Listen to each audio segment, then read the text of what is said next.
Hello, Year 7, and welcome to your third lesson of the week on Shakespeare's The Tempest.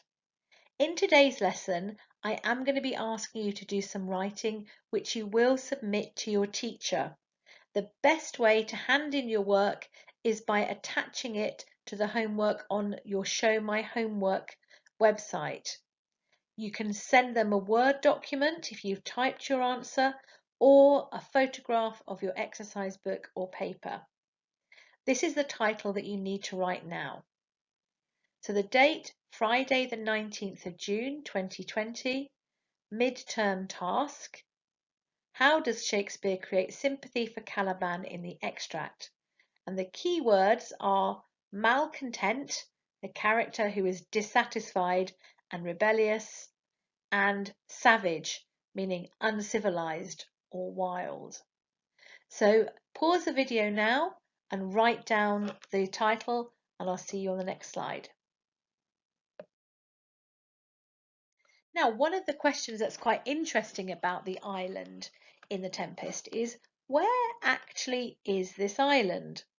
So we know that the characters on the ship are returning from the wedding of the King of Naples' daughter in Tunis, and they're on the way back to Italy. So you can see on this map that the island should be perhaps somewhere between Tunis and maybe Sicily in the Mediterranean Sea, and that would seem to make sense. However, Shakespeare has made it a little bit more complicated. Shakespeare actually links this island to the discovery of the New World, and we talked about that in your lessons last week. Here are some clues that make us think that Shakespeare is actually talking about something which is in modern day America. So the name Caliban, who is one of the characters in the play who lived on the island before Prospero Miranda arrived, is similar to the word Carib, which was the name of the native people who lived in the Caribbean before Columbus arrived. Is Shakespeare trying to make a link between Caliban and those native people? At the time the play was being written in the early 1600s, British colonists were starting to live in the Jamestown settlement in Virginia, which was named after King James. A famous person who went there to Virginia was John Smith. He returned from America in 1609, just 2 years before this play was written. He told stories about a Native American girl, Pocahontas, who'd risked her life to save his. So it's possible that Shakespeare heard some of these stories of John Smith and decided to set a play in that new world. People in Britain were fascinated by the native people of North America, and they were rather confused about what they were like. They saw them both as dangerous, uncivilized savages, but also as innocent people who lived very close to nature. At first, the native people helped the settlers to survive, but later the native people recognized the colonists were there to stay and wanted to rule or even destroy them. So you can see that Shakespeare has made links in The Tempest to the discovery of the New World. This is a picture from 1634, which is a little after The Tempest was written, but it shows a portrait of how the settlers and the Native Americans actually had to find peace with each other. And you can see there people battling really in making this peace. This picture is called Negotiating Peace with the Indians. Of course, now we call those people Native Americans rather than Indians.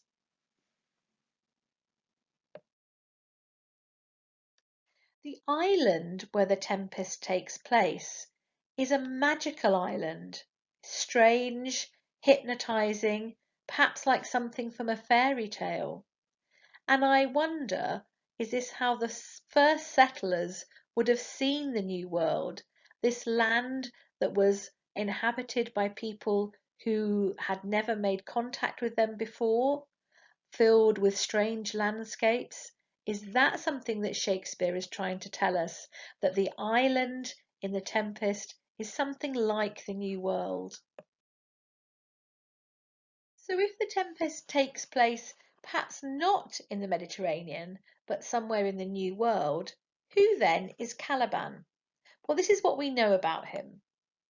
Sycorax, a witch, was abandoned on the island and gave birth to a son, Caliban. When she died, he was left alone on the island with only the invisible spirits for company. When Prospero and Miranda arrive on the island, Caliban helps them to survive. He lives with them as part of the family, but when Prospero catches him about to attack Miranda, he throws Caliban out and treats him as a slave. Caliban wants revenge on Prospero, but is afraid of his magical powers. When he meets Stephano, Caliban believes the drunken butler can kill Prospero, become a better master to him. He tries to lead Stephano to kill Prospero, but Arid and Prospero defeat his plans. So you can see there are some similarities perhaps with the attitude that people had to the native people of America, those who are living there already, those who were friendly at first, but were also perhaps dangerous and savage in their view, and perhaps would be characters who might come back to attack them later on. So Caliban perhaps has some relationship with the native peoples of America. Caliban in different versions of the play is often portrayed as not quite human, as quite a savage, as different, and somebody who perhaps could be violent and dangerous, but also with an innocence about him too.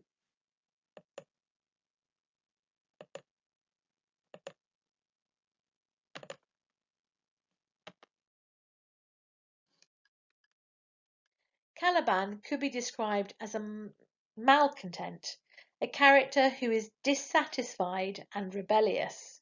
And in many Shakespeare plays, there is a character who is called a malcontent, somebody who's never happy, but instead tries to make other people unhappy too.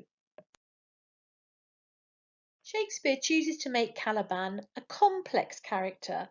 It would have been very easy for Shakespeare to make Caliban very good and innocent, or to make him completely evil. But he doesn't do that. Shakespeare shows that Caliban has two sides to him. He has savage qualities. He speaks about his hatred for Prospero. He tries to attack Miranda after Prospero was kind to him, implying he cannot be civilized. He plots to kill Prospero and rule the island with Trinculo and Stephano. But he has an innocent quality that Prospero recognized at first, teaching him, for example, how to speak. He believes Prospero has stolen his island and now treats him like a slave. His attempt to kill Prospero is portrayed as comical. He enlists two drunken sailors to help him. The audience knows that Caliban is no real threat to Prospero. He reminds the audience of the effect of colonization on the people of the New World. So Shakespeare makes us feel some sympathy for the character of Caliban, whilst at the same time showing him doing things which are really quite unpleasant. Throughout the play, Caliban is called many names, which make him seem less than human. Here are some of them. Man monster, poisonous slave, thing of darkness, puppy-headed, tortoise, savage and deformed slave, misshapen knave, devil-born, hag-seed, deboned fish, bully monster, my slave, jesting monkey, villain, hag-born, howling monster, freckled whelp, moon calf. I'm going to ask you this question for you to think about. Does Shakespeare do this to create more or less sympathy for Caliban? When you hear these words that make him seem less than human, do you feel sorry for him that he's being put down so regularly and so horribly? Or do you feel, well, Caliban isn't really human then, and perhaps he deserves what's happening to him?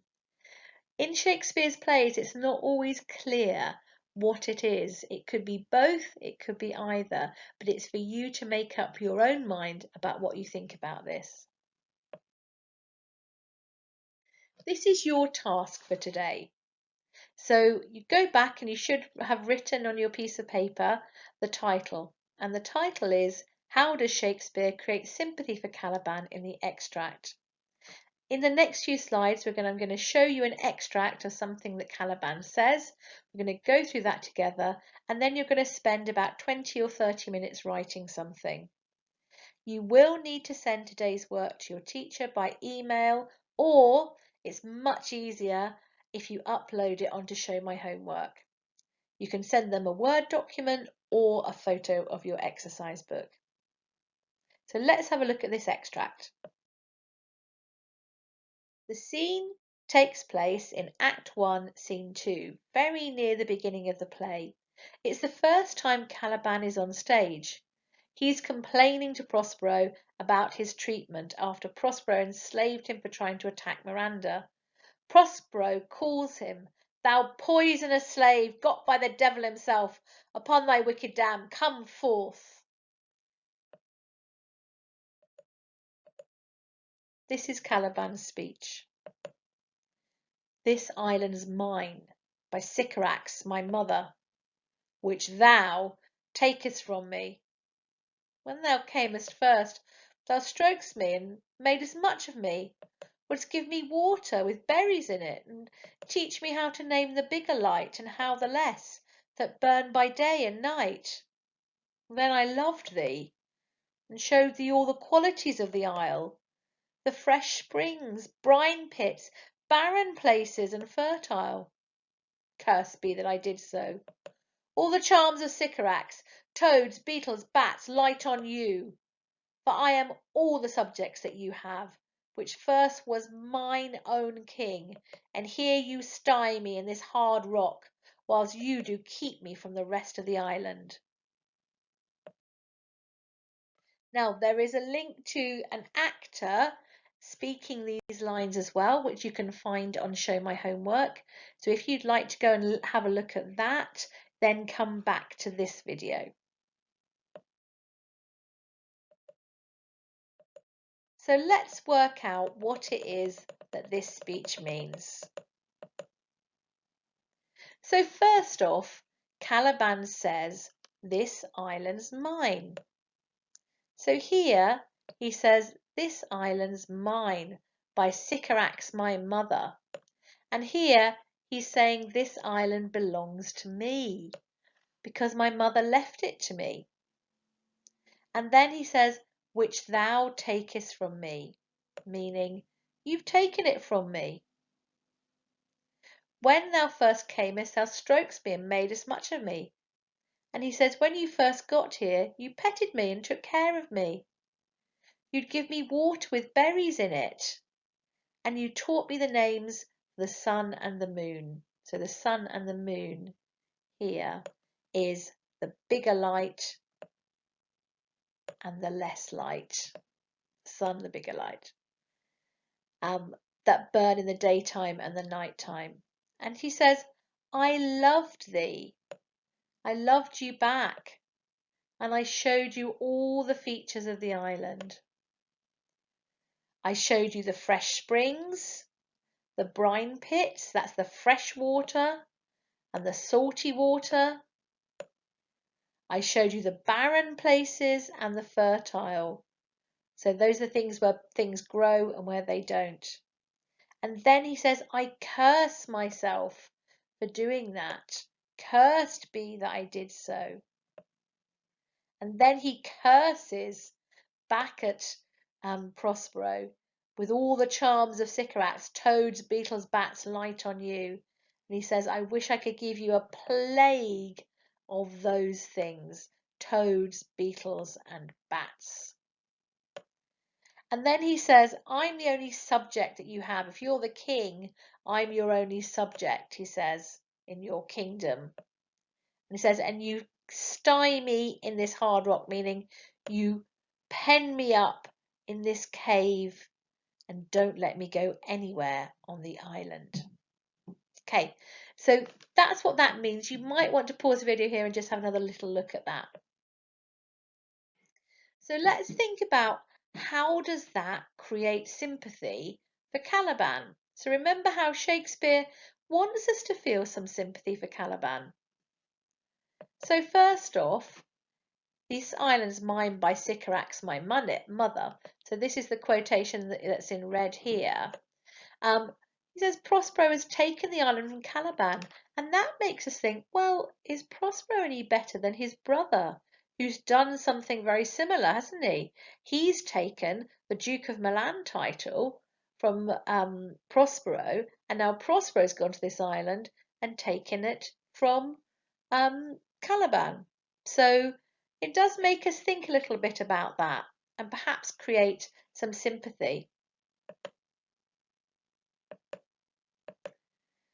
This detail here, when he talks about how much he likes the water with berries in it, that it makes him seem really quite childlike, quite innocent really, that this is what he remembers about when Prospero and Miranda first came to the island. And perhaps that makes us feel not that he's this inhuman character, but is a real person with feelings. And the same with this, the naming the bigger light and the less, remembering how he was taught to speak by Prospero. And again, that makes him seem quite innocent and childlike, that he didn't know anything until Prospero taught him.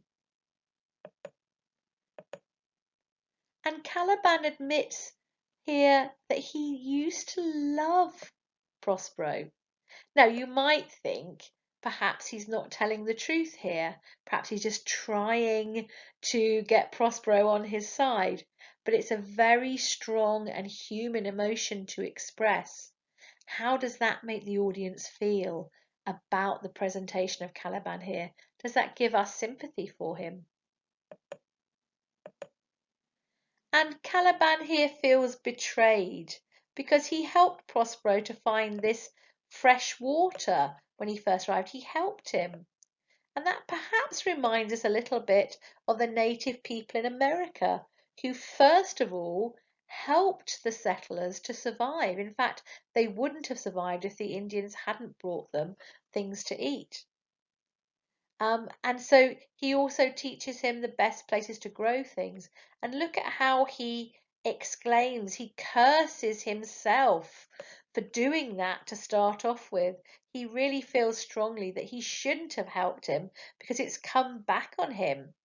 Because now he's treated as a slave.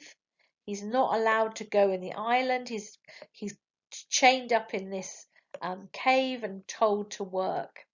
So perhaps that also makes the audience feel sympathy for Caliban because of the way that he's been treated. Okay, so this is the passage you're going to be writing about, and on the next slide I'm going to tell you how you can do that. So here are some points you could make. I'd like you to try to make at least 2 P points, but you might be able to write as many as 5. So the first point you can make is this. Caliban has had his island stolen from him. He has been enslaved. So find a quotation to prove that point in the extract.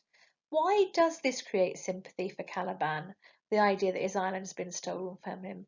Perhaps because we're thinking about Prospero, who's also had his title stolen from him. Point 2, Caliban seems childlike and innocent. Can you find some quotations to prove that? And why would it create sympathy for Caliban to think of him as being quite childlike? Point 3, Caliban expresses how hurt he is by betrayal. He used to love Prospero. Can you find that quotation? Why does that create sympathy for Caliban? You might think that Caliban is not telling the truth in this respect. Maybe perhaps he didn't love Prospero, but it would seem that he probably did. When this man came to the island and showed him kindness, perhaps he did feel that emotion, and it's a very strong human emotion. Point 4. Caliban blames himself for trusting Prospero and helping him to survive on the island. Can you find a quotation for that? And why might that create sympathy for Caliban? Why might it be that his own anger himself makes us think that he maybe have been treated very badly? And here's an extension point that you can have a go at. Why do you think Shakespeare chose to create sympathy for Caliban and not just present him as a savage monster? So have a go at writing at least 2 points, maybe more if you have time. Spend about 20 to 30 minutes doing that and submit that to your teacher on Show My Homework. That's the end of our work for this week. This is our third lesson this week. Next week we'll be looking at some of the themes and the ideas in the play of The Tempest. So just to remind you, write for about 20 to 30 minutes, try to make 2 to 5 P points. Good luck. Remember to send your work to your teacher. The best way to do that is on Show My Homework. Thank you very much, and I will see you next week. Bye bye for now.